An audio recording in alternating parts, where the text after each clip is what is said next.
Ladies and gentlemen, welcome back to a brand new episode of On It. I am Mikey. That is Devin. Damn, I wish I could remember what we talked about. I couldn't even remember what we talked about the Super Bowl. If it has to come down to that, or I just seem like a hater to get my point across, I'll do it. Oh my God, he missed it! Oh man, Devin. You know, am I a bad person for saying that Billy Bob Thornton just freaks me out just a little bit? Billy Bob Thornton? Yeah. No. But it's not weird. even. You said what? He's an odd duck. But I'm just saying, like, you look at him and you're like, man, like, he just gives off a vibe. Like, Billy Bob Thornton gives off a vibe that's very uncomfortable. I mean, uncomfortable is a cool word, but I mean, he's not like. I don't think he's like super creepy. Maybe he is. No, okay, no. I mean, that's the thing. He's not super creepy, but he's like avoid eye contact in an elevator type of guy. Like, we're not like, I'm not, like, I might even have to make you reach over across me to hit what floor you need to go on. Like, I might not even ask you what floor you need to go on. It's just, I don't know. Maybe, but at the same time, it's like, that's the guy that you see in the bar when you're 8 drinks deep, maybe more, probably more, and you go up to the bar by yourself, and you see this guy next to you, and you say a few words, and you go, "That's fucking awesome, dude. Have a great night." And then you leave, and you go, "That was a cool dude at the bar. He was fucking weird. He smelled like cocoa butter and cigarettes, but he's a cool guy." Okay, so now it's just sounding more and more like you're just a Billy Bob Thornton guy, more than the more you defend it. I'm not. They're like, no, I'm think not, he'd be but really I cool. feel like if I saw him like when I was going to get brunch, I'd be like, guy's probably struggling a lot. Like, he has it rough. I don't think he's seen his parents in a long time. So Billy Bob Thornton at brunch, a problem. Billy Bob Thornton at a bar, not an issue. Not an issue.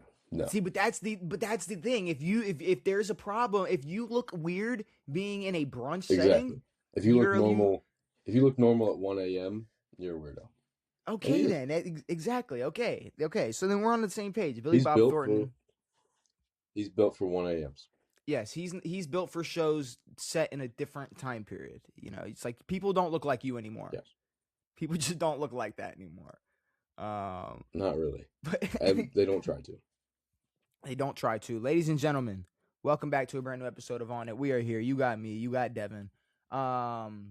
And we got, a lot less Billy Bob Thornton talk, a lot more football talk, I would say, because luckily we got a lot out of week 17 that, like, we could have came into this episode with really nothing to talk about except, like, the fact that all the playoff spots are set and we know who's playing who and what's what, but we don't.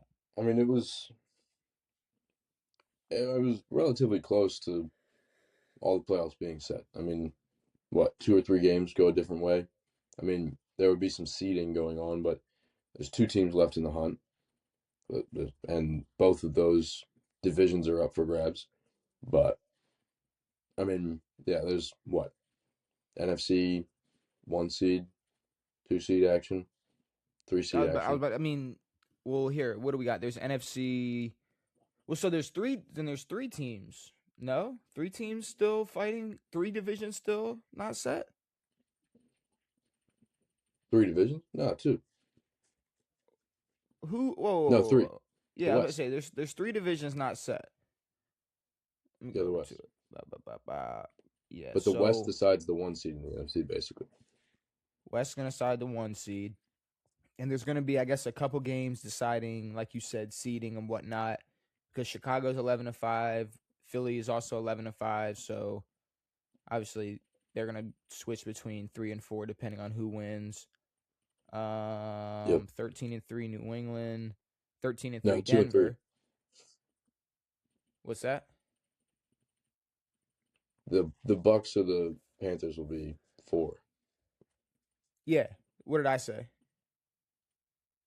3 and 4, but yeah, Oh, it'll be the okay. 2 and 3 seed. That's what I meant. Yeah, 2 and 3. New England and then Denver. They're also 13 and 3. So Denver. there's still there's a couple things still up for grabs in terms of seeding and division. But I guess I don't know. We might as well get right into these games because we only got one more week of regular season football after this. So Houston and the Chargers, they played Saturday.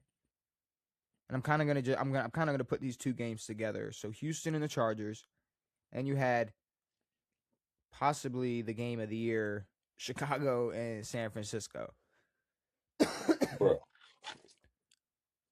Which, I mean, if you want to talk about that one first, I mean, Chicago and San Francisco, Please. and I'm glad the reception online, like, everybody was kind of on the same page, like this was game of the year. Yeah, and it's, I mean, one of the games of the year. There have been a decent few good games. But yeah, I mean, just the amount of offense in this game.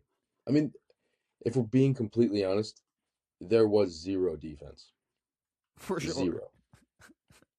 Like negative defense. But no, it was exciting. It was apparently the only game that has been, I guess, perfect in scoring up till 35 points. Perfect ties up to scoring. Which was pretty sick. 7-7, 14-14, 21-21, 28-28, 35-35. That's sick.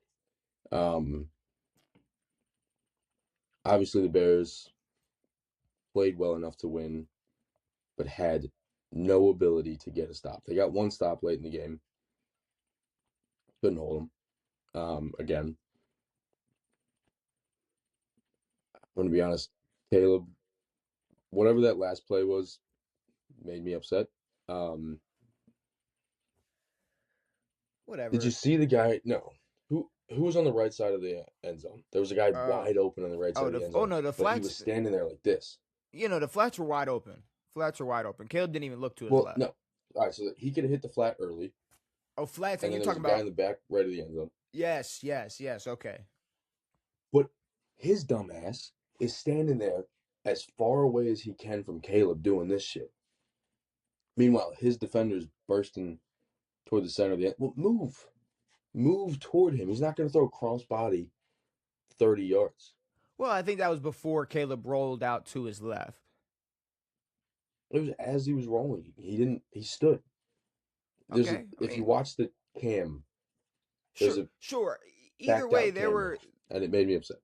There definitely were some. He definitely missed a couple reads, but either way, it was. I mean, Caleb Williams and Brock Purdy, out of all quarterbacks, are two of the most red hot quarterbacks going into the postseason. Like, Stafford looks like shit. Whoever's leading the NFC South is not going to be comp. 42 Aaron Rodgers or banged up Lamar Jackson. Like, you got red hot Caleb Williams and Brock Purdy coming to the postseason. And this is what I've been talking about things I'm looking forward to, or things that can be exciting, or things that are going to be interesting for the postseason. Because you don't have this dominant Lions team, or this fucking damn near perfect Philly team, or a super dangerous Buffalo team. You don't got none of that. So right now, because when I was watching Houston versus the Chargers, at first, it starts off, CJ's slinging it. CJ's going crazy. CJ, the balls he's throwing, I'm like, all right, well, CJ's back. And for a while, I thought, all right, Chargers, maybe they're cooked. And then all of a sudden, they turn it around, and I think it was 17-3. And then I think they end up outscoring them 13-3 moving forward. Cameron Dicker or what? Yeah. Dicker don't miss an extra point and a 40-yard gimme. It's a 20-20 game, going into overtime. That was a good game to me with a little more defense. Obviously, Chargers had to claw back. They had a lot of miscues. Like, there was a couple blunders between the missed kicks and a couple drops, a bad drop from Keenan Allen. But either way, it's not something that it's been a fucking problem all year. Like, Dicker's a Pro Bowl kicker, so I don't think he's gonna be. I don't think he's gonna be the reason they end up losing in the playoffs or or Keenan Allen dropping a pass. Like Keenan Allen, if anything, is resurged, and it's like, what is Keenan Allen doing at 30 something? Still producing. But either way, that game gave me hope, and I was like, all right, we can see Houston and we can see the Chargers in the playoffs, wild card round, and give whoever they're playing a run for their money. Then San Fran and Chicago played, and I was like, all right, there we go. Now that's actual fucking hope right there. That's real hope. That and it's what we haven't seen all year, which is that exciting, consistent offense out of some of these teams. And yes, the lack of defense was a part of it, but that consistent offense was sick. I mean, it was Caleb not making any mistakes for the first 3 quarters. Purdy, had a pick, should have been 2 picks. That was kind of the turning point in that game for me, was that Chauncey fucking call, that fucking PI. I mean, he moved his fucking face a little bit before caught the pick. I mean, that was bullshit. But no, that was a big turning point. Fucking Niners score again. CMC's going absolutely stupid. But no, I mean, I attribute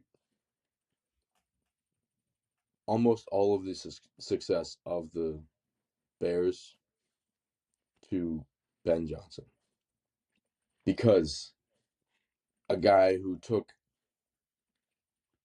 I think we talked about it last episode, how a motherfucker who, maybe we did or didn't, a guy who can make Caleb Williams look good is the same guy who made Jared Goff look good. You've talked your shit about Jared Goff. Jared Goff just missed the playoffs without him. Like, this is, Dan Campbell's ass is going to be on the line next year if they can't get anything together. Yeah, this team's weird. This team's money right now. The Bears look good. Monangai and Swift back there, I like that duo. Dude, it's the same, bro. It's like, it's Ben Johnson. Like, that's some Ben Johnson shit. It's like, oh, so you want like a powerhouse backfield? Crazy. Okay, I'll give you 2 starters. Yep. Right here. Cool. Monangai and Swift. Sick. But just Ben Johnson and why am I blanking on bro, and Kyle Shanahan just going band for band Sunday night? What the fuck are we talking about right now? It's just between Houston and LA and Chicago and San Fran. I mean, you got to have at least, because I can't sit here and say that I have my money on any team.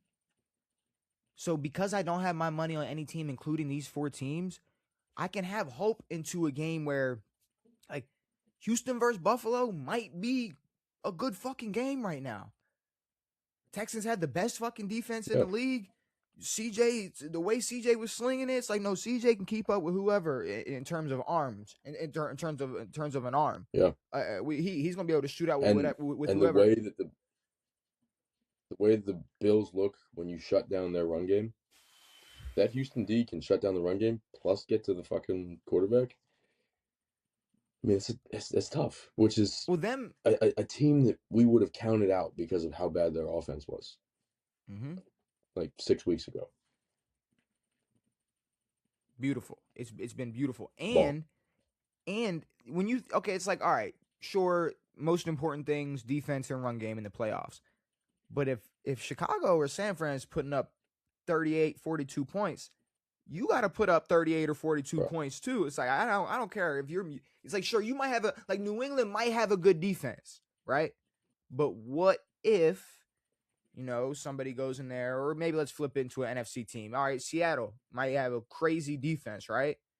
But if Chicago goes in there and they're able to put up 38, it's like, all right, well, Sam Darnold's got to put up 41, And if he can do that, then holy shit, we just watched Sam Darnold and Caleb Williams have a 41-38 shootout. And I'm so happy with that. This season has been it's not like the best season ever, but this has been one of the most entertaining, confusing. Like, if this season was a TV show or a movie. Interesting for sure. Like, this is a season that you could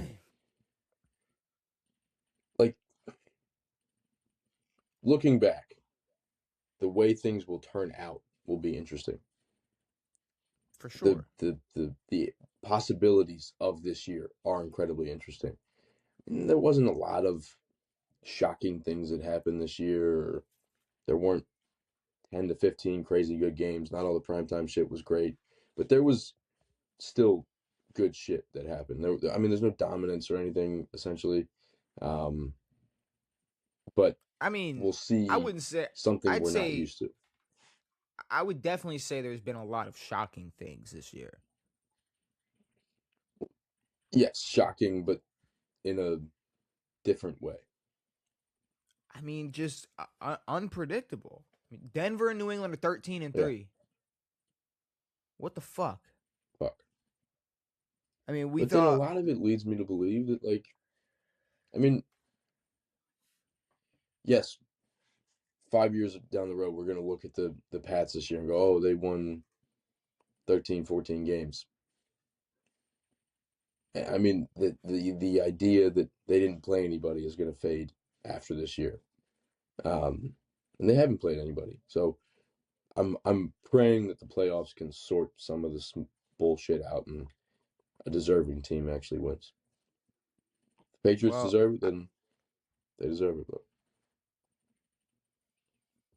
But see, the only problem with me is, and we'll get to Buffalo, but it's just like this year, whether you're Buffalo or New England or whoever, it's just this year's whatever your run is going to be in the postseason compared to the past 5 years, let's say, this is not going to be as impressive. Exactly. Like whether or not Lamar is this playoff choke god or whatever, if Josh Allen had went on to beat Lamar Jackson and then beat Patrick Mahomes and then beat the Philadelphia Eagles last year, that'd have been that'd have been a generational run. That would have been something people would never shut up about. So I don't know. Or imagine the run. I mean, the run that Jaden Daniels would have went on the run he went on last year. So y'all beat. Who'd y'all beat round one? If they beat Philly, if we beat Philly, we beat Detroit. Detroit round one? No, y'all were in the NFC Championship. So did y'all beat Tampa round one? Who the fuck did y'all beat? Y'all didn't beat Tampa round one. Detroit. I thought Detroit beat Tampa. Who did y'all beat? Somebody round one. Who'd y'all beat round one? I'll pull it up real quick because I want to know. Because y'all beat Detroit, but I want to know who y'all beat before that. That'd be a little helpful. The fact that you're a Commanders fan and you don't remember is painful. It's painful, Devin. What's going on? What's going on with you? It is. Okay, I haven't seen us play good football in a long time. Okay, so it was the Bucks. All right, so you beat. Okay. So Jaden Daniels beats Baker Mayfield, then he beats Jared Goff, and then say he would have beat Jalen Hurts, and then what? Beat Patrick Mahomes? Like that's a run. What now? No. But I'm saying in theory, that's a run. Yeah. That's a run. Like if we played the Eagles this year and beat there was no shot we were beating the Eagles last year. 0. Like that was one of the better offenses assembled. Okay. We had none of that. So timeout. Detroit was the best offense last season. Period. Sure, but yeah, you're right. And defensively, they had a lot of injuries. Struggled a lot defensively. We got out to a hot start. We could have beaten the Eagles. Saquon went stupid on us. That went away pretty quickly. But I'm just saying, like y'all, if y'all would have lost to Detroit and we were here a year later, right now, you would have said the same thing. You would have said there was no way we were beating Detroit last year. But no, like because I don't think we sat there and thought like y'all were gonna beat Detroit, and then you. I don't think I sat there and said anything good about us when we were talking about that game. But either way, I'm looking forward to. I'm looking forward to all 4 of these teams because, like I said, I don't got my money on all 4 of these teams: Houston, Chargers, Chicago, San Fran. But the fact that San Fran, there was a point this year where it was like Mac Purdy was carrying this fucking team. Mac Purdy, Mac Jones. They're the same person in my Mac head. Jones was balling. Well, and it was, I mean, in your eyes, it was either of them could be the quarterback. Purdy's hot. Purdy's super duper hot. This whole team is super duper hot. Outside of their defense, which is super banged up, kind of concerning. Like if you're letting the Bears drop 38 on you, I'm scared what Seahawks are gonna do to them next week. But we'll see. And I don't know if I'm tripping, but I swear I saw something that said like Fred Warner could return at some point during the postseason. Well, they said that last year about what's his bro. Who? And then we beat him. Aiden Hutchinson. Yes. Hutch. Yes. The and tree. They're like, yeah, he could be back for the Super Bowl. My fault. That's on me. My bad. But I like Brock though. I mean, the thing with Brock, like Brock seems cool. Like he seems like a cool guy, but like I don't know, the Niners like Mr. Relevant doing a Dougie. The Niners are just fucking. They're just still like they're not as dominant as a squad as they were in the past, 4 or 5 years, but they're still in terms of. Here's the thing. Think about it like this. When you got like at least this strong foundation of guys, right? And as long as you're healthy or most of y'all are healthy, maybe you aren't good enough when it comes down to it in the postseason on any given year. But this season in particular, the way that all of the top teams who were expected to be dominant, half of them didn't even make the fucking playoffs or might not make the playoffs or look like shit. Or even like you said last, and it's been in my head for a fucking week or however long it's been since we did a podcast. You were like, shit, if there was any year for the Bills, it's this year. I don't know. I really don't know about that. Well, no, I said, I mean, yes, I said that, but it was also like, this year is kind of fluky, but if they did win, but the Bills should.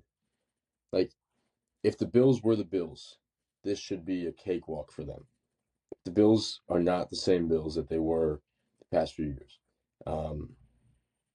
It's a big struggle bus. But again, every top team has struggled. Like, it's not just the Chiefs are struggling or the Ravens are struggling. It's every fucking top team. But when you look at the Chiefs, just bad teams that have easy records. When you look at the Chiefs or you look at the Ravens or whoever, you look at the Bills, compare that to the Niners, who they've steadily stayed, they're consistently at a minimum, if that makes any sense. They're never gonna be 3-13. They're never, even when they were getting, they were getting killed with injuries last year. They were still pushing for that division because of how trash they're look at how bad the NFC West was last year, and 49ers were still they were still there. Like 49ers were bad and or not the 49ers, but Rams, Seahawks, obviously the Cardinals. Like the Niners are never going to be the Cardinals, but so even if the Niners aren't hot, the way the Bills are right now, like the Bills aren't up here. The Bills are down here. Nope. The Ravens, when the Ravens have no Lamar, they're down here. The way the Chiefs are this year, they're down here. And the Niners they have an edge, especially if everybody else is struggling. A team like them, it's just I don't know. I don't know what it is about the Niners, but they got it right now. Anyways, we can move on from them. That's enough. That's enough glazing for the fucking Niners. That kind of made me sick to my stomach when I was the more I went, I was like, oh God, I don't know how much longer I can do that. But Devin, I thought it was over. I thought thought it was all done. I thought, like Cardi B said, y'all going to Cancun, bitch. Y'all going to Cancun. I'm gonna have another kid with somebody else, bitch. Like Cardi B was saying, but Devin, we actually have a chance to not go to Cancun just yet. Yeah, I don't want to make a bad analogy, but it's like if a bird flew into a glass window and died, but then somehow flew away. Like you thought it was dead. You were like, that bird's fully dead. Okay. And then it flies away with a broken wing and then goes and dies in its nest. That's kind of you guys. Like you ran into the glass, you're waking up from this, you're about to fly away. And again, I don't want to talk shit. You guys, yes, if you get into the playoffs, there's a shot. But there's got to be a death at some point. And I'm hoping that death includes, I know, I'm sorry. I'm hoping that death includes the firing of said head coach, John Harbaugh. But, like, there should, yes, be excitement for making the playoffs. But,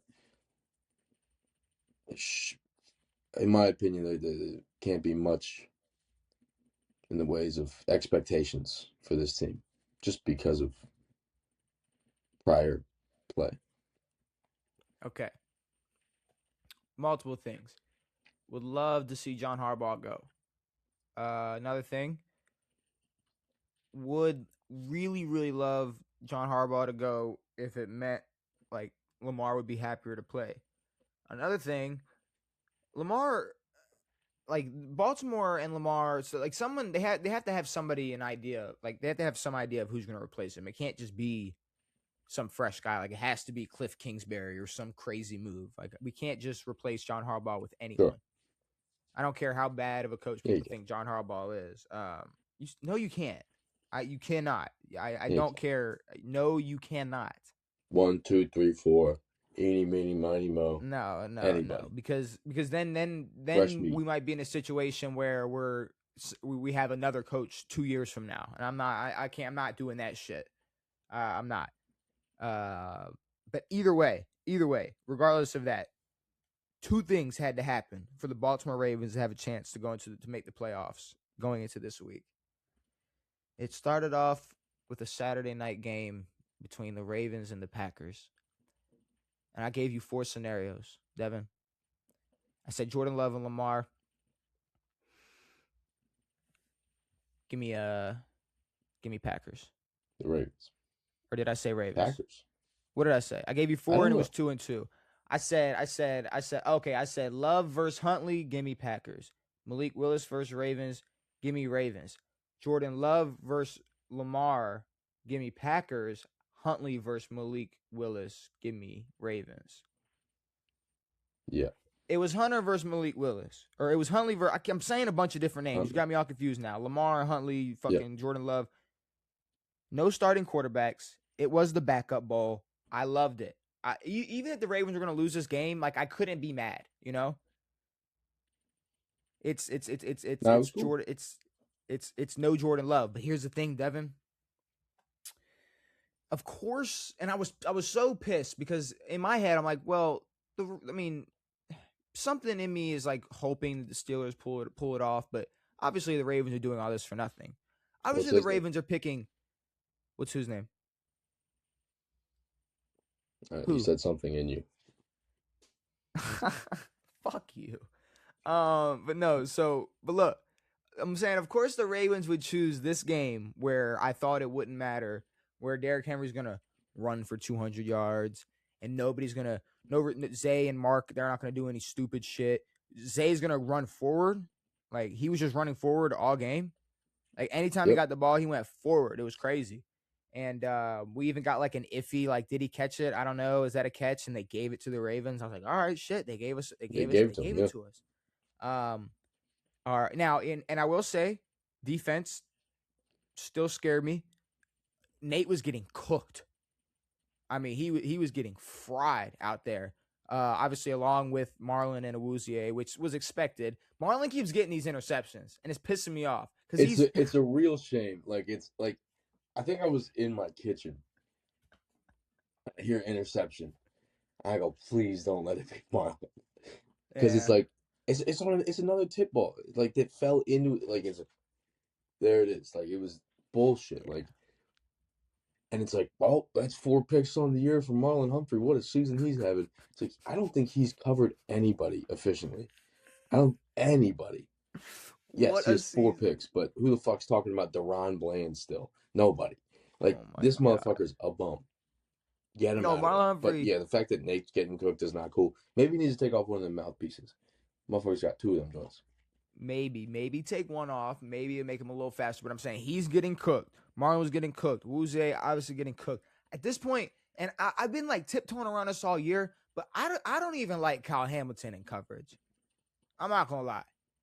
I don't like Kyle We've Hamilton. been saying that. But I don't know if Kyle Hamilton is trying to make up for like in my mind I feel like all right, maybe if you didn't have these horrible corners around you and Roquan Smith who turns into a statue when a quarterback drops back, it's like maybe Kyle Hamilton has so much feel. Like you got to think like Ed Reed is the greatest safety of all time, but it's not like he had to worry about the entire field. He was just able to cover the entire field. Troy Polamalu, it's not like he had to save the day. He had guys. He had pressure coming at the quarterback. He had a midsection. He had a mid-level of absolute demons at linebacker, making sure shit wasn't getting past them. And then he had corners and other DBs around him that also helped him out. So I'm saying it's like when you got Kyle Hamilton, who's maybe just trying to be too much of a superhero, because bro, what's bro's name? I want to get it right because I want to make sure I get this. I want to get this. I want to get this out and just make sure Alohi Gilman, right? Gilman, yes. The Ravens. When he I was gonna say, when did we made the move for Gilman? When did we make that move for him? Yeah. So we made the move for Gilman when we trade. Okay, yes, he was in the Chargers trade. It looks like yes. It looks like when we traded with the Chargers, he was in that trade. Alohi Gilman is one of the worst football players to ever grace a football field. He sucks. Yes, me, little white guy in camera in front of a web camera making a podcast is saying it. Blows. And I don't know what it is about the Baltimore Ravens where in the past decade, maybe even longer, we get these DBs who, when it comes to coverage, when it comes to the one goal, the one job you have, they just cannot produce. And I want to say maybe it started with Matt Elam because I remember, me, Gator fan, I'm so happy about Matt Elam. But then I realized, Matt Elam is not known for pass coverage. Like he's not, like he's a hitter, right? Yeah. So then when you throw him back there, and it's like nowadays, if Matt Elam got drafted, he'd be a hybrid linebacker. He wouldn't even be back. He'd be what Jamal Adams is doing right now. If that makes any sense. Yeah. But then you look at Nate Wiggins, Marlon Humphrey, like the way Nate was getting cooked, that bothers me. Like the way I look at Nate, it's like, all right, wide receiver 2, I think Nate can lock down. Maybe not a primary receiver, but I'm worried about not only speed, but if you got a guy who's faster and or just a premier route runner, I think Nate Wiggins is cooked too, and he's still young, so maybe he can work on that. But I don't know if maybe it's just me, and I know I'm yapping, but I'll get to my point. Corners seem like a young position. Like the older you get, I don't really see you getting like better at covering the best receivers in the game. I mean, it's like usually it takes a corner 1 to 2 years to sort of hit that peak, maybe 3 years. And then the peak is only, 3 years max. But so Nate's still young. I mean, he can improve. But just that peak is not long. But like Ravens make a move for like a Will Hill. It's like just like guys like that just were never able to. If a quarterback is dropping back, it's like it's easy. We're picking that apart, Yeah. and it's been kind of happening to us all season long, and that scares the shit out of me. But the one person that absolutely dominated that, those DBs the most was DK, and he's still suspended. So at least that's something I could look forward to going into next week. He's not going to be able to. Yeah. Did you see that press conference from the fan? No, but I heard something about it. He was like, I did not, I did not say those things. And he was like, and all I want, he was like, he just looks at the camera. He's like, Decarius, please. Or no, DeKalen, sorry. DeKalen. DeKalen's Decarius. Sorry, he goes, DeKalen. He goes, DeKalen, please I need you to tell the public that it's not true. You're trying to, you're making. Yeah, he was like, this can ruin someone's life. Yeah, which I mean, like in hindsight, yeah, that's stupid, boohoo, crybaby shit. But it's also DK was on some stupid, boohoo, crybaby shit. So if it mean eye for an eye, I don't know. Either way. Well, I mean, like, if, in all actuality, if the guy didn't say that, don't accuse him of saying it. But this guy's a fucking troll. Like, his job was to get DK to punch him in the face. Like, and it worked. Like, that was his. It's not his job. Goal. He said he was a season ticket holder for 14 years. You're sitting behind the away bench. No, but that was his, like, he wanted that to happen. He wanted to piss DK off. Yeah, but just piss him off. I'm sure he's been pissing guys off for 14 years. He's a Detroit fan. He's probably been talking shit his whole life. He's probably been talking shit his entire life, yeah. DK is problematic. That's the thing. And no, I agree. And the Steelers, they just have an absolute just sexual thrill for just wide receivers who cannot control their emotions. I don't know what it is. And he was supposed to be the mature veteran. He was supposed to be. I mean, he was supposed to be the mature guy who was going to help. But they got rid of They got rid of George Pickens because of his attitude. And George Pickens is he's third in receiving yards. And I don't know if we want to bring this up, but when Pickens when he got drafted, his first year, I said Pickens will be top 10. No, Pickens just sucks. Pickens is a hooper. Pickens is a baller. And the fact that the Steelers sent him out because of his attitude doesn't make any sense. I don't like that. Like, it was for nothing. It was for a fourth and a ninth round pick or something. It was something stupid. They sent him out for nothing. Like, if the Ravens had a talent like George Pickens and y'all sent them out for a fourth and a ninth, not a ninth, a fourth and a fucking fifth or whatever, it should be Harbaugh's ass. Like, Tomlin was definitely the one who wanted his ass out of there. Yeah. I mean, the only problem is, George Pickens, I think part of his attitude was how he was being used in Pittsburgh. I think that was a big problem. I mean, the whole thing last year was he was just, I mean, it was a meme. He was just the fade god. Like, he was the fade to Michael Thomas's slant, Like, it was just George Pickens, fade. And then he run like an actual fade and fight somebody in the game. Like, that's just what George Pickens did all year. But speaking of George Pickens and the team he used to play for and all that, Devin, the second thing that had to happen in order for the Ravens to have a chance to get to the AFC North and get into the playoffs. Also, sorry. Super sorry. You're good. This has happened before, but sometimes when Malik Willis steps out on the field, we question why Jordan Love is out there. No, maybe we don't question why Jordan Love is out there, but we question, is Malik good? Devin. Like, Malik had, 265 and 60 rushing yards, 2 rushing touchdowns, and a touchdown. Like, bro was balling. Do you not remember last year? Last year, that was a big conversation. Last year, bro, and this is why we're talking about this. It was a big conversation. Real Brock Purdy, Mac Jones situation. Like, chicken or the egg? Is it Matt LaFleur or is it Kyle Shanahan or is it these fucking quarterbacks? Yeah, no. Malik Willis needs to be a starter next year. Somewhere else. And I'd hate to see him waste his career like at Cleveland, but maybe go back up A-Rod, and you're gonna have that starting position in a year or two. Or Miami, you could go to Miami. Miami. That'd be cool. Could go to you could go to fuck. See, I don't know. I'm not sure. He was already the backup for Will Levis.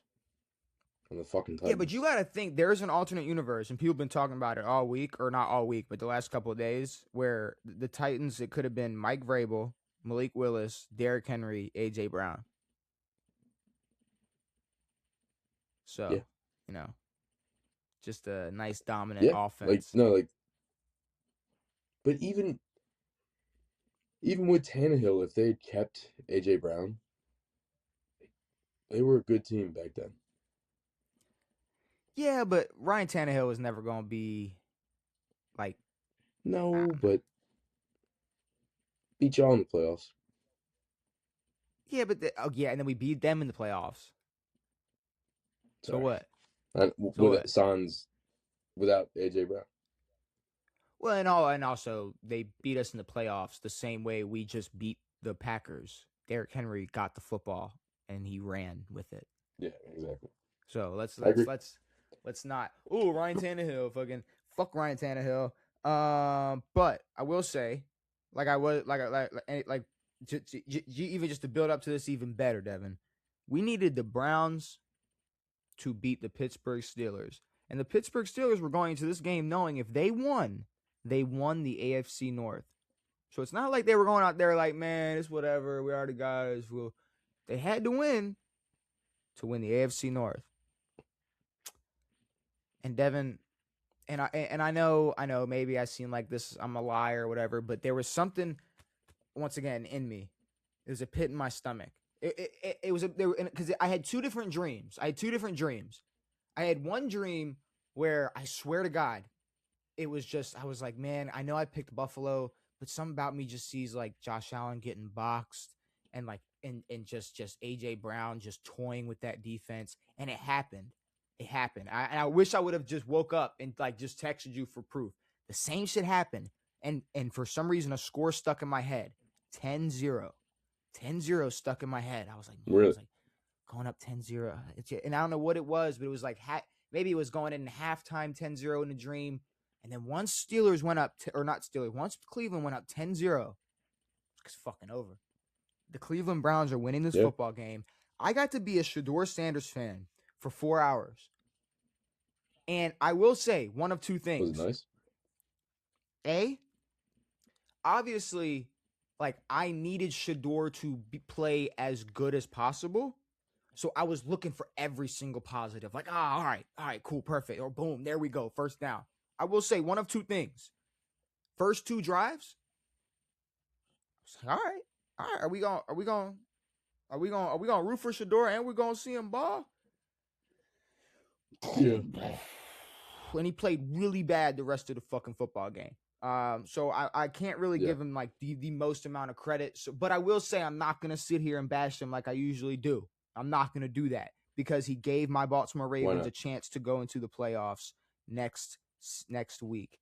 Why not? Because he beat the fucking Steelers. I needed it. And you know what else? But Aaron Rodgers should be able to beat Shedeur Sanders without his top two targets. If DK Metcalf and Calvin Austin aren't playing, it shouldn't matter. No. I completely agree. I think it's still Shedeur sucks. I know you can't talk shit, but Shedeur does suck. No, he does. But I mean, it's more concerning for the Steelers the fact that they decided not to show up, to make things interesting. I mean, they made things very interesting going into next week. It's their fault. Like, this was nothing that the Ravens did outside of not drafting Shedeur Sanders. swayed, like, made the Steelers lose this fucking football. Like, this is all the Steelers' fault. Why they have to play you guys next week on Sunday night for the division. Like, that's their fault. They had this game. But here we are. Myles Garrett didn't break the record. You guys gotta win a game. Well, I will say, and before that record, because I will ask you about that. I mean, Aaron Rodgers, no DK, no Calvin. The man was 21 to 39 with 168 yards with the pressure on him all day long. So the fact that I know that he's at least not going to have DK going in the next week, I mean, that definitely makes me a little more motivated, a little more inspired, a little more confident. But also Myles Garrett, one of two things. So I completely forgot how many games TJ Watt broke the record in. Yeah. He broke it in 15 games. Now, mind you, he broke into 15. Now, remind me, was it in the final game he broke it, or was it in the 15th game? I'm not sure when it was, because he tied it. Well, broke it. But with Myles, he's been one sack away for what, 3 weeks now? Or at least 2 sacks away for 3 weeks. Like, he's been at 20 for 3 to 4 weeks. And I don't know if TJ had a 5-sack game or a 4-sack game or 3-sack game, but in all honesty, that's how Myles built his sacks up. It was, oh shit, he's got 13 sacks through like 6 weeks. He could break the record just because of that. So, I mean, in terms of overall dominance, it hasn't been super consistent, but I think he'll get a sack next week and break it. But TJ's still got it. You see, here's the thing. In terms of dominance, though, it's just like versus the Steelers where, sure, he wasn't able to sack Aaron Rodgers because they were spending 3 players on their offense, making sure he didn't get to You're it. right.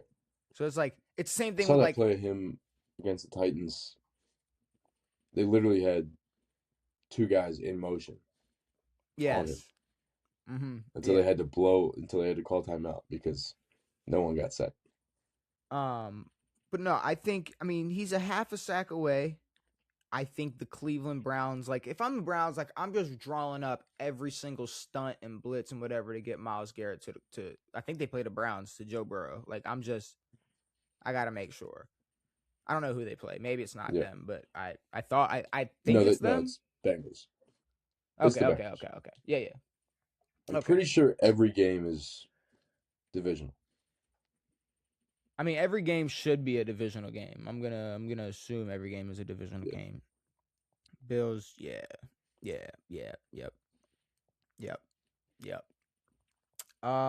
But yeah, I mean, Aaron Rodgers looked like shit. Shador, I mean, he had that one touchdown pass was enough. I mean, he had a couple. I mean, he had 2 picks. One was a drop.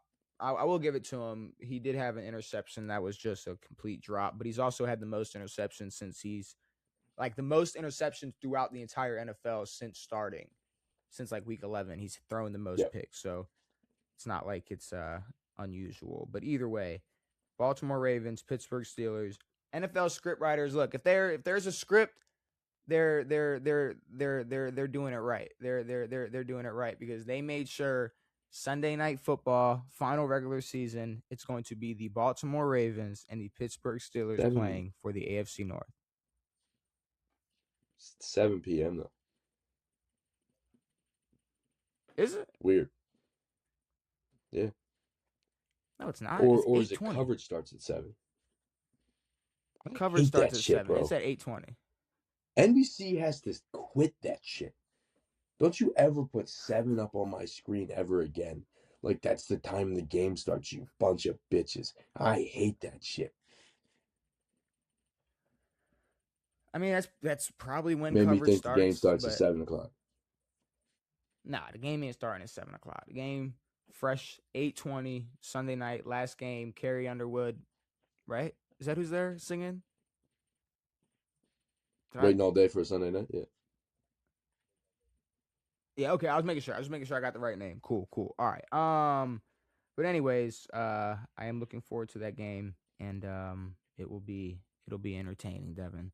And another division that there's still, I guess, I don't know, the NFC South. It's it's a shit show. I don't really know. I don't really know what to say about the NFC South. You got Tampa Bay losing to the Miami Dolphins. And then you have Carolina, who we all knew, but also lost to Seattle. So now it's going to come down to this final game between Tampa Bay and Carolina to decide the NFC South. And now, let's be real. Sorry. What's up? There's a weird twist to this. I don't know if this is true or not, but I think so. Atlanta was not supposed to win tonight. Atlanta won tonight. I think Atlanta can have an impact on this divisional race. Like, had they lost next week, it would have been straight up. It would have been whoever wins takes the division. I think if Atlanta wins the next two, Carolina has the division. Like, if Atlanta wins next week, I think Carolina has it. I don't know how that works. Oh. I heard Mike Tirico say it last night, and it confused the shit out of me. Okay. Well, I'm assuming it's something to do with the tiebreaker ending with they have the same record and same division record, so then it's like strength of schedule, I'm assuming, or like because, well, no, I'm saying because Carolina beat Atlanta, the better Atlanta is, the better their winning percent. I don't know. There's different tiebreakers the longer it goes on. Yeah. So maybe that's what it is, something like that. But I mean, but had let's they be lost, real. It would have been straight up. It would have been. It would have been. But we got shit. It's fuck. I don't know. I don't know what's gonna happen now because I don't think the Bucks deserve the NFC South.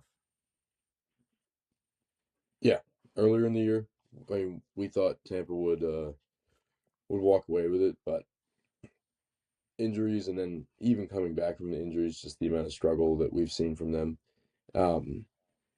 is pretty bad. And I mean, for what it's worth, like the Panthers have shown signs of being okay. Bucks haven't shown a shit since week 8. Like the Panthers have looked good. They've beaten okay teams. Definitely catching them off guard. So I wouldn't be opposed to seeing the Panthers get in. I mean, if the Bucks get in, cool, good for the story, good for fucking Todd Bowles. He might get to keep his job, but Panthers are hot-ish. Like they're not hot, but they're like hot for a really shitty team. No, I mean they're definitely not hot, but in terms of compared to how the Bucks have been playing, they live up to that potential. They live up to that hype. And the way Baker's been playing, I mean, he went from MVP candidate to I got it right here. Since November 16th, he's went 1-6, 60 completion percentage, 9 touchdowns, 8 interceptions, averaging 185 yards a game. What the fuck is that? Those are MVP levels. Those are MVP performances. Numbers. And I don't care who's hurt. Like people been hurt all year. He's been dealing with shit all season. It's not. I don't know. Baker. It's not like he's had to use some type of excuse or injury card for his team or something before this. So I don't really know what's going on. No. And it bothers me that it's is he falling off, or is this just like a slump, or I don't know what it is. It's a slump. We're gonna call it a slump. we can't. I don't want to do this every year where we're taking a bad 7 or 8 games, which means a lot in the NFL, but a bad 7 or 8 games and then basing their career off of it. Like, does he deserve to start next year? Yes, he deserves to start next year. He's still Baker Mayfield, a guy who we were talking about pretty highly. I wasn't calling for his job. I'm just saying. No, I know, but like it could be the beginning of a fall off. I know he wants this year to end, or this struggle to end, and maybe they can turn it on against the Panthers. But I mean, the NFC South turned out the way we expected. Absolute weird shit dog going shit. On. I just didn't expect the Bucs to be this bad. And then, and they're 1-6. Some of these performances came against Arizona, New Orleans, Atlanta, Carolina, Miami. Like you said, Carolina's looked hot-ish. Carolina hasn't looked much better, but first of all, better is better. Like, no matter how much better it is, better is better. They started off 1-3, and then I think at one point they were 4-4, and you were like, "What? Oh, the Panthers gonna make the playoffs because they're 4-4 now?" And I remember me being like, "Well, no, but who knows?" Yeah. Like neither of us thought the fucking Panthers had a chance, and here they are, final week. Well, they shouldn't have. They should not have a chance. No, but collapsed. What? But they've gotten some big wins. They beat Green Bay. They beat Dallas. They beat the Rams. They beat teams where it would have been gimmies. No way Carolina's winning this. And they smacked them. Yep. Yeah. I think at this point, Carolina, they just deserve it a little bit more than Tampa does. For sure. That's all I'm saying. Sure. They just deserve it a little bit more. But I guess moving on from that, because, we'll talk about who's going to win that game next episode. Philly and Buffalo. What a shootout. So. Absolute shootout. I hate to be that guy and be like, "Oh, I was right." But what I said last week was a couple of things. I said Josh Allen is better than Jalen Hurts, which I still believe. I still believe Josh Allen is better than Jalen Hurts. James Cook has had a better year than Saquon, but obviously I didn't play too much of a factor. And I said Philly's defense is a lot better than Buffalo's defense, and Philly might have a chance to cruise. And while they didn't necessarily cruise, it's like what Jalen Hurts had like 110 passing yards, and it's not like Saquon had to do much either, but Buffalo got boxed. Absolutely boxed. They could do nothing until the last 4 minutes of the game, which I guess is just their thing. Certain points of the year, they just decide to turn it on with 4 minutes left, which they had a chance. Blocked PAT, and I don't know why they went for 2 when they. I don't know. There was a couple of things that confused me with the Bills. I don't know why they don't go into overtime, but regardless, like I get it, you're going for a win, but you're also playing for your division. Like, have some confidence in your MVP quarterback that should be able to go win in overtime.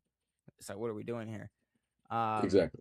Because at that point, I don't know how long it had been since Philly was able to score, but regardless, A.J. Brown toyed with that defense. Josh Allen got boxed.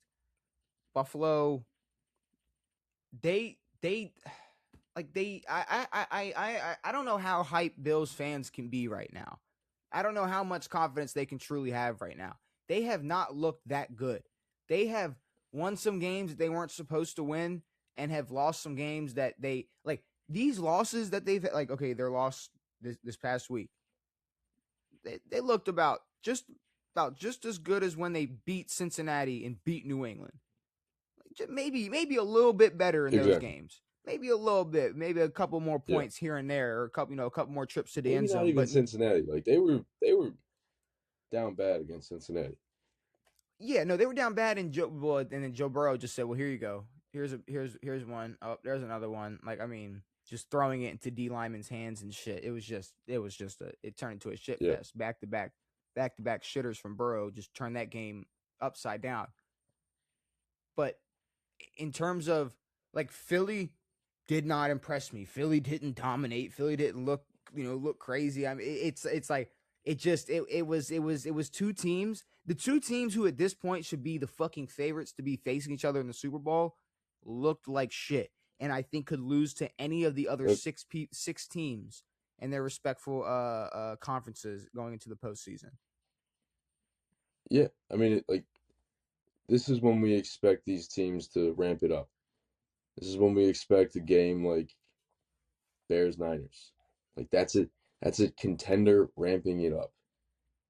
Instead, we get contenders from earlier in the year just proving that, yeah, they're not that good. They haven't been good all year. It was kind of like the tail of the season. Like, this is not their year. And if they do something impressive in the playoffs, good for them. But like, I don't have that faith in them. Like, I can't expect the Bills to show up against anybody and put up 30 plus points. Not the way they've been playing, especially if James Cook gets handled in the slightest. James Cook and same thing with Philly. Like, Philly, a team that has the ability to dominate, does not dominate at all.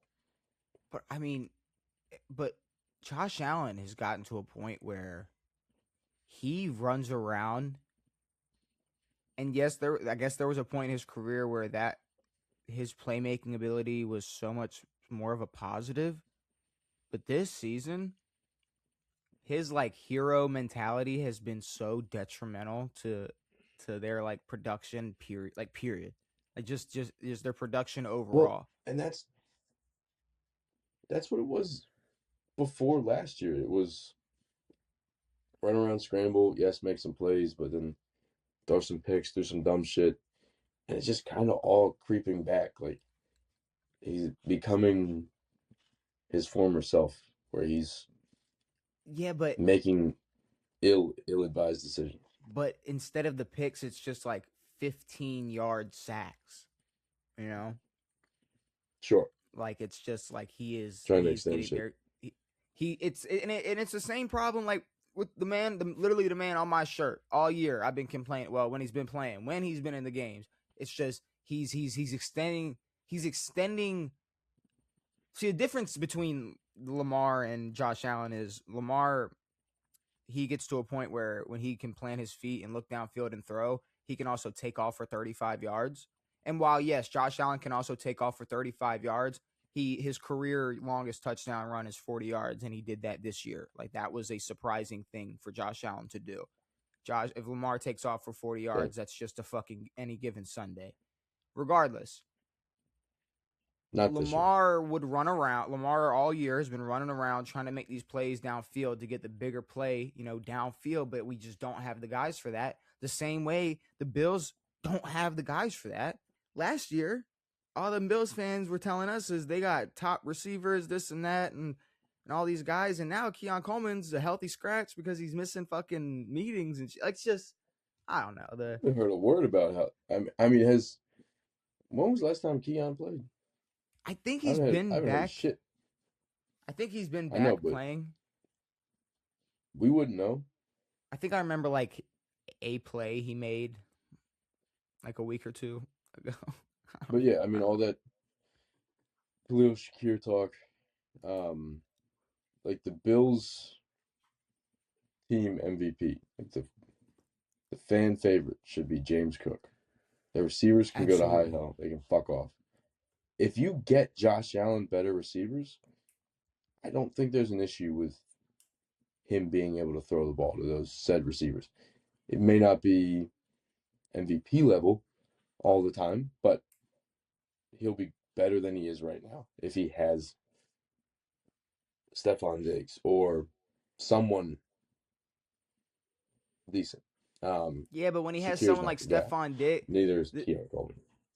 See, here's the thing with Josh Allen. His receivers aren't good enough. He takes sacks. His receivers are Pro Bowl level. He chucks it up and throws a bunch of picks.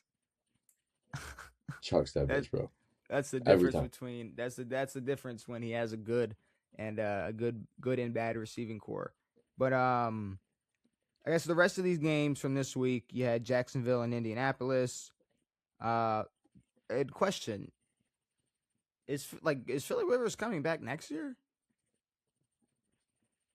No. I'm just saying this right No. now. The way he's playing, it's like he's not just like even when Flacco was playing, it didn't before. I'll say maybe this season.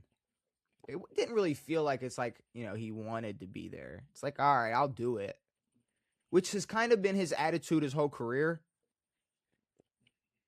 But like Phillip Rivers, like I don't know, like the way Phillip Rivers played, especially like unless the Colts go out and they gonna make a move for Malik Willis or something, like they have nothing. They have no option next year.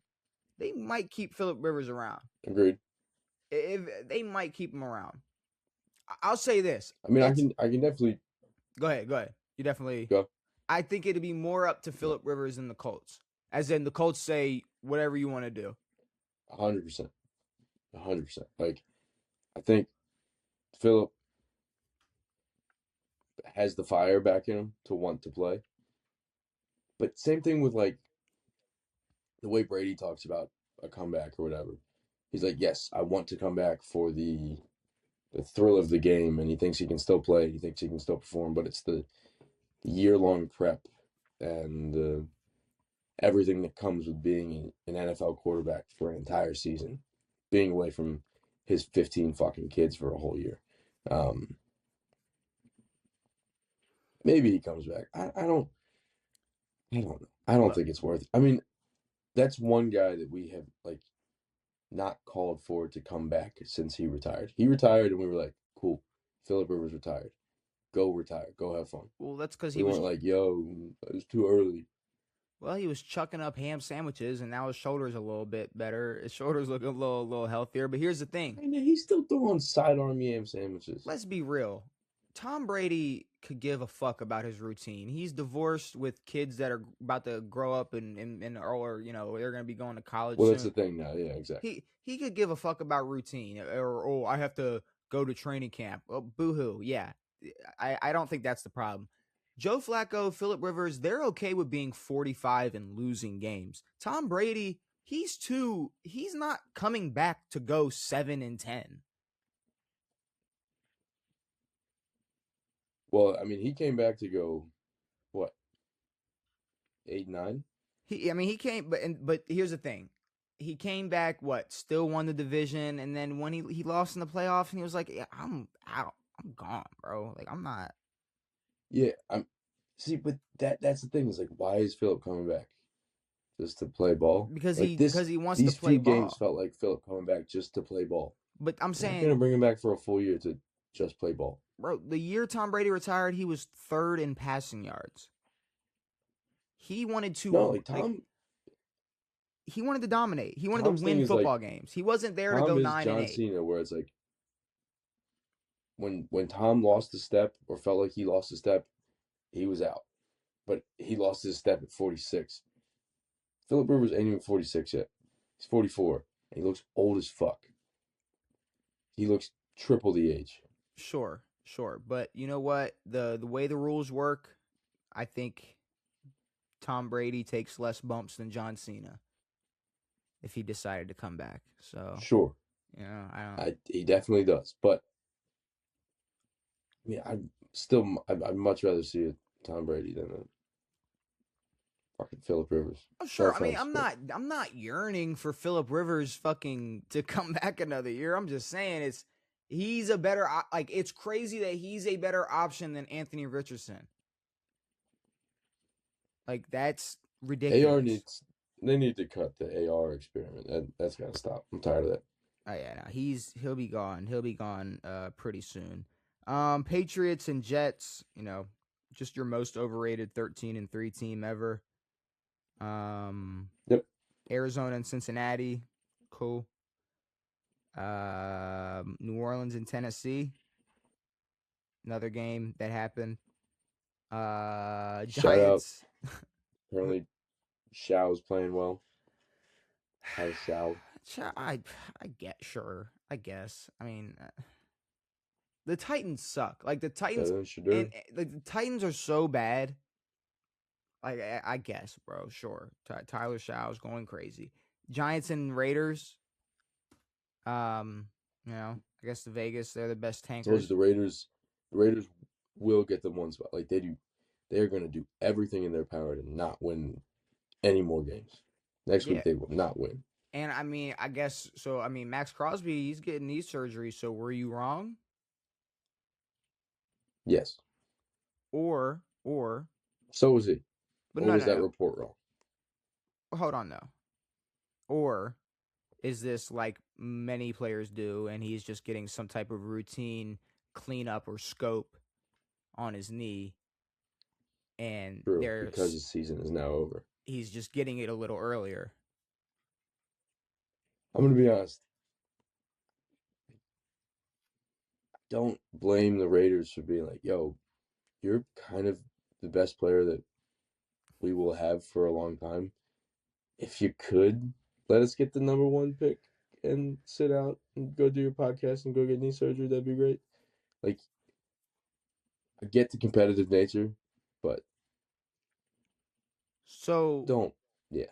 So then everybody playing next week for the Raiders, they don't mind losing for next year, potentially, is what we can agree on.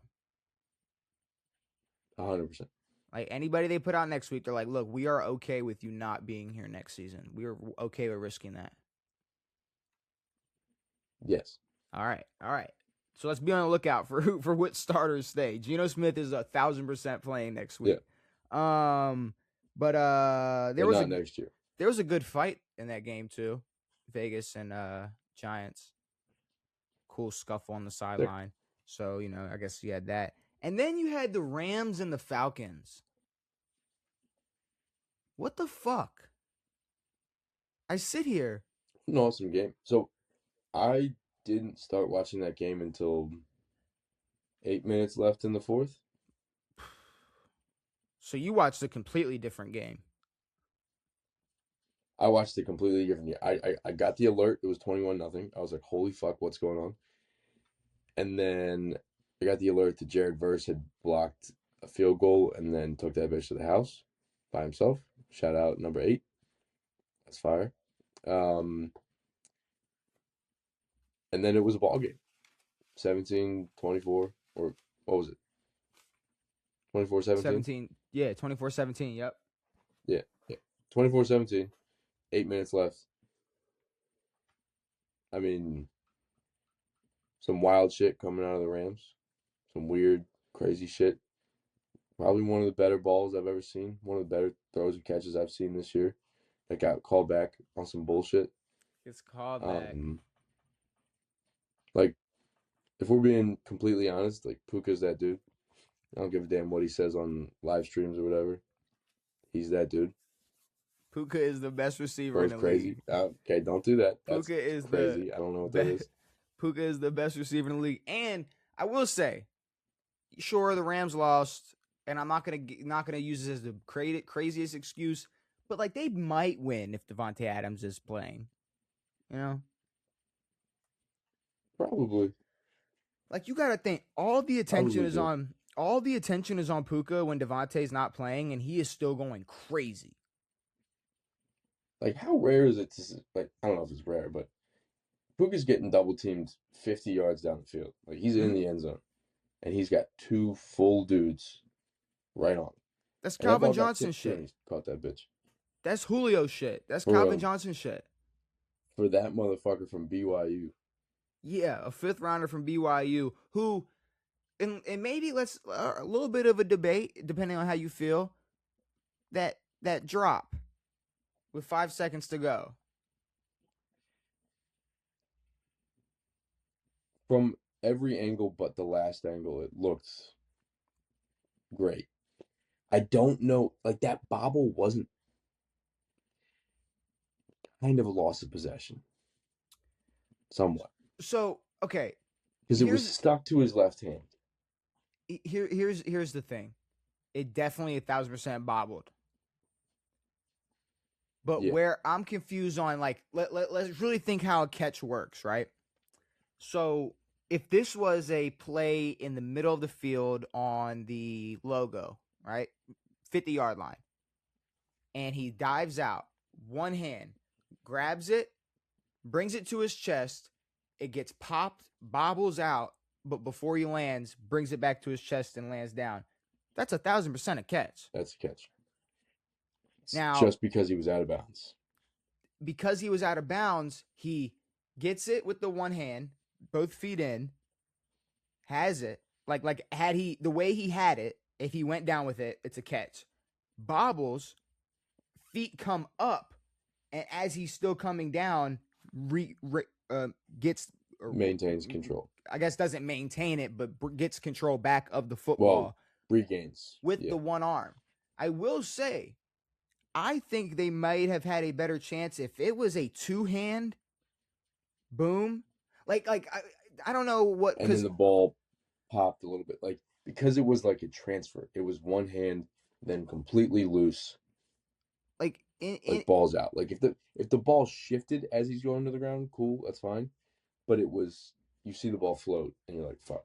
And in reality, and let's be real, last time we talked about the Rams getting screwed, people were in the comments, Section A, B, 14 of NFL rulebook says that you're not supposed to. So I'm not even going to sit here and get all rule booky, but let's get a little rule booky, because I feel like I've heard in the past of, especially on the sidelines, like there is a part of, one versus two hands on the football and maintaining possession and all of that and whatnot. It's like, which we just don't see that often. A one-handed diving toe tap. It's super rare. And I think, well, it was, I mean, I see him with the ball after the catch. I was like, there's no way he caught that. That ball stuck in his fucking hand somehow. And if it wasn't for that last angle, we would never have seen that ball sort of pop out. No. But it's the regaining of control out of bounds. That's the issue. Yes. Had he still had his feet toe tapping or dragging after the bobble and brought it to his chest, all right, we would have had a catch. Because I'm assuming, a firm one hand is enough. That's what I'm assuming. But at this point, I said I'm assuming a firm hand is enough. Because you got to think it's like, okay, like correct me if I'm wrong, but the Zay touchdown was a little weird. Zay Flowers? It was a quick ball out situation, but he'd established, was a runner, made the move for the end zone, then fumbled after the ball was across. Did the chalk make him fumble, or did he fumble in the air? Don't know. All right, don't remember. That's fine. I don't remember either. And I was watching. I was a Ravens fan then. But with the Puka situation, there's not like I wanted it to be a catch just because of the situation and how cool the catch was. But like, had they called that a catch, theoretically you could be toe tapping, bat the ball to yourself, out of bounds, catch it. But I guess the last time he... because he regained out of bounds. Yes. Okay. Okay. Yeah. Well, I know. I understand why it's not a catch. It's just like, you just don't have that one fucking bobble, and it's one of the best catches of the season. It was like crazy. Maybe the best catch of the year, but even bigger than that, even more important than that, the play before, the overthrow. Bro had him fucking right there. Oh yeah, well, that's game over. That's the end of the game. Oh, that's a touchdown. At least field goal range.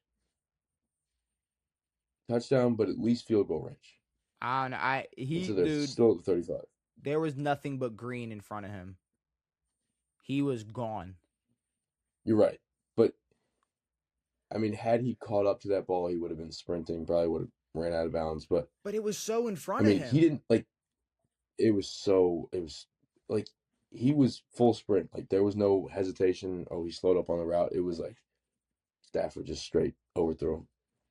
Yeah, Shame. that would have been ball game. But unfortunately, the Rams are now just a wild card demons. And I still think, I mean, no, Devontae coming back, like they're gonna be a problem. But just not as dangerous as I thought they were maybe a month ago. I don't know. I still think they're dangerous. But I guess speaking of dangerous, and what would you have to say?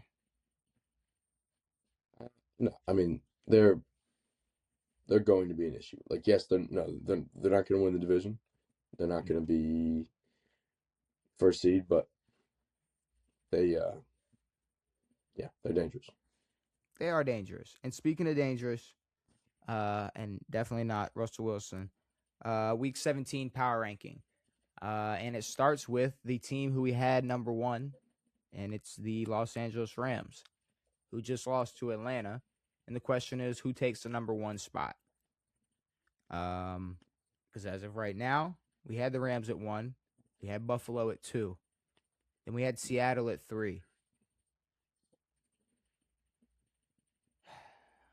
Who's it for? We had New England at 4. We had Detroit at 5. They're gone. So I guess the real conversation is who takes the number 1 spot. Does Seattle? Did Detroit play on Thursday? They play on Christmas? Detroit lost to Minnesota, yeah. On Thursday, on Christmas. Does Seattle get that spot? Detroit can bounce. No, Detroit's bouncing. Huh? I said no. Detroit's 1,000%. They're bounced for sure. But I'm saying Seattle, that number 1 spot. Who's getting it? Seattle. For lack of. Right. I don't even want to give it to Seattle, but they won. Neither do I. But they got to take it. I mean, do we let the Rams still sit at 2? I mean, how far do the Rams have to drop? The Rams are at 2. 49ers can come up. Really? Over all these guys? No, not overall. I'm just saying in general. So, all right, so right now, if we have Seattle at 1, the Rams at 2, now we're looking at, I mean, we got to look at New England. Denver, I mean, they won, but against Kansas City, their performance, I'm not going to give them that high. Chargers, they lost a close game versus Houston. Jacksonville, I'd say Jacksonville and San Fran. Those are 2 teams we could look at. Not over New England. Think New England. Okay. I think New England is next, though. Then all Buffalo. Right. For now. Jacksonville, no. San Fran, no. Buffalo sticks at 4. I mean, unless you want to pull San Fran up. But if I pull San Fran up, I got to pull Jacksonville up. I wouldn't put Jacksonville over there. So okay, then I'll go Bills then. I'll go Bills. And then I mean now we're talking over Detroit for sure is gonna have to be. I mean we're looking at, like I said, Denver. Like I like Chargers over Denver right now. Like the Chargers lost to Houston, sure, but the way Denver looked versus Kansas City without Patrick Mahomes and eliminated Kansas City. I agree. I mean, they didn't. The Chargers are in the playoffs. They're not going to win the division, but they're in the playoffs, so they can beat anybody. I like San Fran and Jacksonville better than them as well. I'd probably those be the next 2 teams: San Fran, Jacksonville. Chargers, Denver. And yeah, I like that. Chargers, then Denver. Now we're still looking at teams over Detroit, which I think we still have a good amount. We're looking at Philly. Yep. We're looking at Chicago. Which I think Chicago looks better than Philly, right? I was about to say Chicago over Philly. by a mile. I'm Chicago over I'm gonna be Philly. dead ass with you. Can we be dead ass? Chicago over Denver. I'm not mad at that. I'm not mad at that at all. Chicago over Denver. Okay. I'm not mad at that. Then we started getting to some other teams. So keep in mind we still got Detroit, but we still got some teams better than them. I mean, you got Houston, who's looking hot right now after beating LA. I mean, I didn't hate the Colts loss. I hated the Steelers loss. Obviously, they looked horrible against the Browns. Green Bay, I mean, Green Bay's offense looked fantastic with Malik fucking Willis there. So I'd probably go Yeah, that was nice. Houston, and then I'd probably put Green Bay over Pittsburgh still. Yep. I'd put Green Bay over Pittsburgh. I'd put Green Bay's at least in the playoffs. I'd put Pittsburgh over Indy. Yes. Where does Detroit fall in this conversation? After Indy. Like, Detroit is a much bigger disappointment than the Colts are. The Colts weren't supposed to be there. At all. No. Detroit is probably even a bigger disappointment than Kansas City. I mean, yeah. Like definitely. The Lions are about to be, depending on how next week, they're right now they're last in their division. Who the fuck would have thought that? Absolutely no. I don't think there was a single person on this planet that would have said that was going to happen this season. And then after that, I mean, we're looking at Carolina, who just took a beating to Seattle. Baltimore obviously got their win against Green Bay. Tampa took their loss. Dallas, they beat Washington. I think Baltimore goes next. I mean, Carolina and Tampa, as of right now, I mean, shit, are they even better than Dallas? I don't know. I guess. I mean, we can't just say because they have a chance to make the playoffs still that they're better. I mean, if we're being real, if Dallas is in the NFC South, they're dog walking that division. This Agreed. season, you're right. Yeah. This season, yeah, no, they're dog walking them. But I'd probably put Carolina over Tampa Bay. Yep. And then now we're looking at teams. See, now we're looking at like Minnesota, Cincinnati, Atlanta. I'd probably go Minnesota over all of these teams as of right now. I mean, shit. The back half, like the last month of the season, they've been like somewhat good for some reason. Who, Minnesota?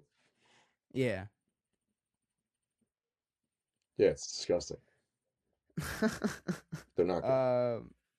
And then I mean, shit, Atlanta getting that win. I mean, them beating LA, I gotta give them a little bit of a bump, at least over Cincinnati. I mean, yeah, Cincinnati, they're cool, but I mean, who they beat? They beat who the fuck did Cincinnati beat?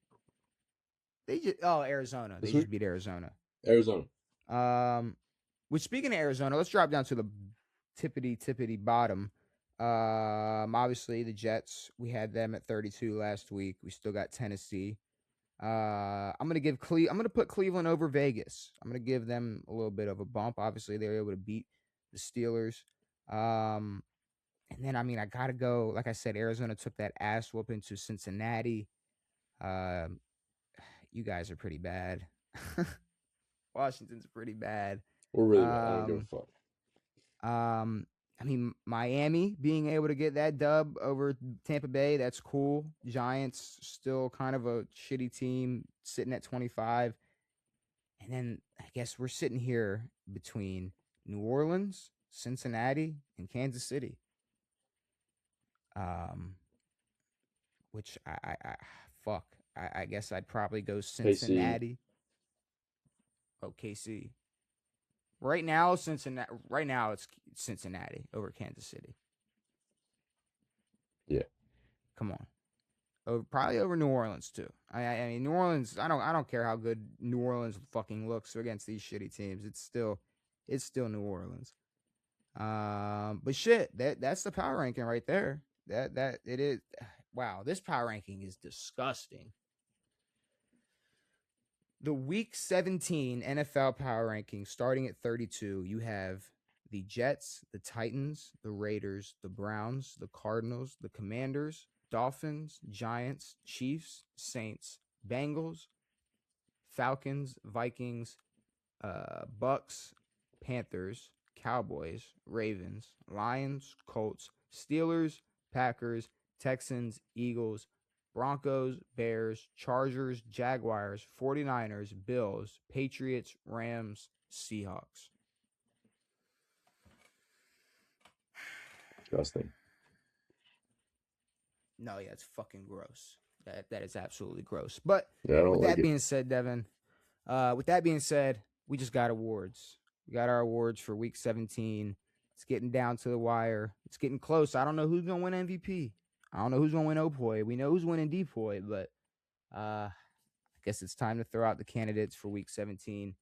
You got Drake May, who got to sit there and just pick apart the New York Jets, going 19 for 21, 256 yards and 5 touchdowns. Then you had Brock Purdy, obviously Sunday night against the Bears, 24-33, 303 yards, 3 passing touchdowns, 2 rushing touchdowns. So 5 total touchdowns. I mean, shit. You had Derrick Henry. Huh? What'd you say? 1 pick. He did have an interception. You had Derrick Henry, who, 2 for 16. 216 yards, 6 yards per carry with 4 touchdowns. You had Christian McCaffrey, who had 181 total yards, a touchdown, 6 yards per carry. You had Caleb. I know he lost, but 25 of 42, 330, and 2 touchdowns. Charbonnet, who was 110 for 6 yards a carry, 2 touchdowns. You had Chris Olave, who had 119 yards, averaged 17 yards a catch with a touchdown. Obviously, you had Joe Burrow versus the Cardinals, who went 24-31, 305 yards and 2 touchdowns. And then what I didn't get to write down, obviously, there's only one other person you could bring up who you have to bring up, and that is, what is that? 95, 30, 1. Help me do some quick math. 195 plus 34. That is 129. Or 229. Sorry, 229 total yards from Bijan Robinson and 2 total touchdowns as well. That man, like I said, is the MVP for the Falcons through and through. There's no question. What do we got? I mean, I know my Opoys for sure. And I think I have an idea for my MVPs. I like Purdy 1. Purdy 1. Okay. Purdy, I mean, just the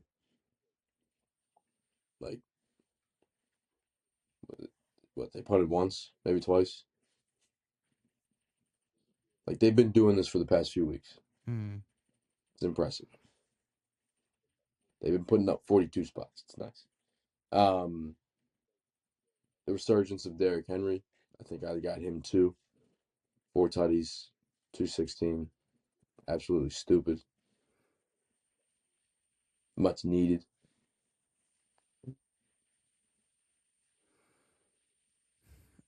I don't know if that. So I'm struggling because I don't think Henry's 1, but I'm struggling to put Henry over Purdy with, you got 181 yards from McCaffrey, just an absolute fucking demon beside you, while you have Tyler Huntley throwing 100 yards, maybe. I mean, maybe 100 yards. I mean, like, Derrick Henry was that entire offense. But I mean, well, good, because he's done shit dick all year, bro. Yeah, hey, but this is only Week 17 we're talking about, and that man had 216 yards and 4 touchdowns. man, had 28 points. He's got fresh legs. Fresh legs, my ass. They've been dog shit all year. Yeah, he ain't been doing nothing. You're really coming for a guy that has a chance to go to the playoffs. How's your running back? Oh wait, he was on the pregame sitting at the fucking table with Seth Rollins with Seth Rollins. I didn't like from that. WWE. Yeah, I know our team sucks. I know I'm bald as fuck, and I'm like, fuck you, your stupid running backs. Just for that, Derrick Henry's won. I saw that and I was like, I don't like Austin Eckler. You get the fuck off my TV. Yeah, no, he doesn't care about being on the sideline. He wants to get his bread. He wants to talk on Netflix.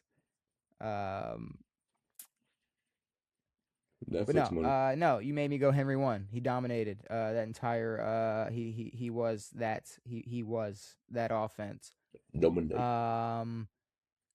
And to be completely honest with you, I mean, Drake May was 19 for 21 with 5 passing touchdowns. Against a football team that isn't a football team. Yeah, but not a single quarterback put up. But it's still impressive, 19 of 21. Not a single quarterback did that against that team, though. Like a lot of quarterbacks have played the Jets this year. Nobody went 19 for 21 with 5 touchdowns. All right. A lot of teams show up to play shitty teams and they go, we should beat this shitty team. The Patriots go, we're going to destroy every shitty team we play. And they do, and they're good at it. So, congrats to them for doing that. Well, I'm going Drake May 2. I'm going Purdy 3. I'm going Bijan 4. I'm going Christian McCaffrey 5. And then for my Opoi, I'm going Henry, I like that. Oh, sorry, hold on. Just hold on. Henry, Bijan, and Christian McCaffrey. Those are my 3 Opois.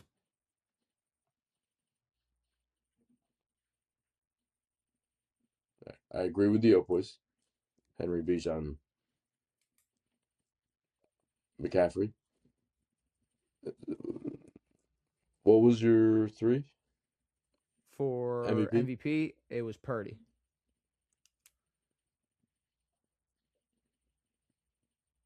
For? Bijan Robinson.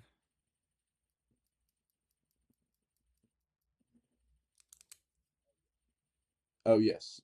Give me Mac. Not Mac. Sorry, Drake May. Drake May 3. Bijan McCaffrey. May, Bijan McCaffrey. And then Depoys, I mean, shit. You got fucking Xavier Watts picking off Stafford twice tonight. I mean, I think that alone, I was sitting here looking at some guys and that alone, he might have just taken the cake for just dominating on the defensive side of the ball this week. So I will throw him out there. Jared Verse. What's that? What did you say? Something? Oh, Jared Verse. He also, I mean, shit. Fuck, Jared Verse as well. See, I can't believe. I guess just because this game was tonight, I didn't have everything down. But Jared Verse, he had the blocked field goal and returned. He blocked it and returned it. Yeah, he didn't just return it. Okay, blocked it and returned it. He caught that bitch. Why can I not find where am I tripping? Where's Jared Verse? There we go. Okay, so he had the block with the touchdown, and then he had 3 tackles to go along with that. Cool. And then we also had Grant Delpit, 8 total tackles, a tackle for a loss, a sack, a forced fumble against the Steelers. You had Jalex Hunt, who had 7 total tackles and 2 sacks. You had Jerzon Newton, Washington D lineman, led the week with 3 sacks, 9 total tackles. Alontae Taylor, New Orleans corner, had 4 passes broken up this week with 9 total tackles. You had Harrison Smith, who had 3 tackles, a sack, 2 tackles for a loss, 1 interception, and 3 passes defended. You had Chase Young, who had 4 total tackles, a sack and a half, a forced fumble, and a touchdown. You had Bradley Chubb, who had 3 total tackles, 2 sacks, and a forced fumble. You had fucking Blake Cashman, who had 17 total tackles and a sack. So you had some guys. I liked Delpit all over the field on Pittsburgh. I mean, that the defense, Pittsburgh was so worried about making sure Myles Garrett didn't get to them that everybody else just got to kind of eat and cook up. And Delpit definitely got the benefit off of that. So I'm definitely throwing his name out there as well. I mean, shit, Harrison Smith fucking showing up for Minnesota. I mean, making sure the Lions get eliminated. I mean, even Chase Young is balling, Devin. Look at that. Even your favorite defensive player in the league, Chase Young's a bum. is balling. I'm going Delpit too. How many times have we thought of the name Chase Young this year? It's week 17.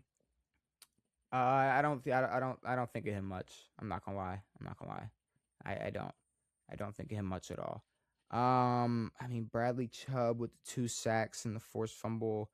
I like people all over the field. Give me Harrison Smith at number 3. Xavier Watts, Grant Delpit, Harrison Smith, 1, 2, 3 for my depoys. And I'm assuming you agree. I don't think you have much of an argument for depoy this year, but that's all right. And there's no Thursday night football. Thursday night football is officially over. No predictions for that. Which means the episode is over. We've talked about everything we need to talk about. We've talked about all of Week 17's games.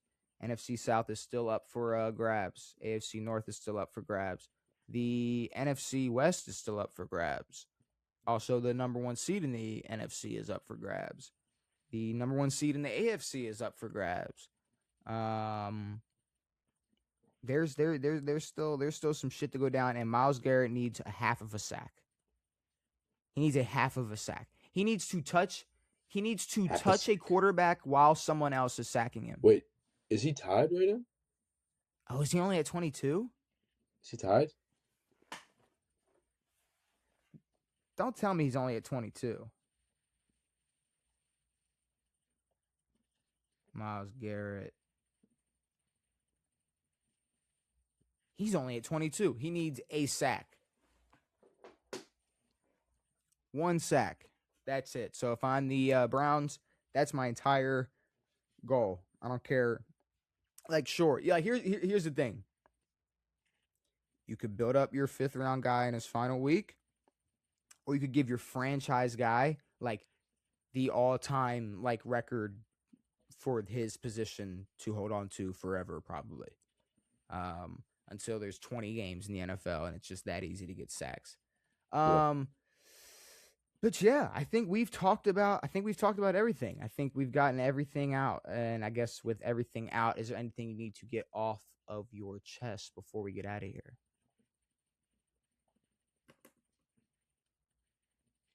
Well, no. That's good. That's perfect. Nothing. I'm glad you got it all off then, Devin. Well, with all that being said, we will be back on Saturday to predict the final regular season week of this season before the playoffs start.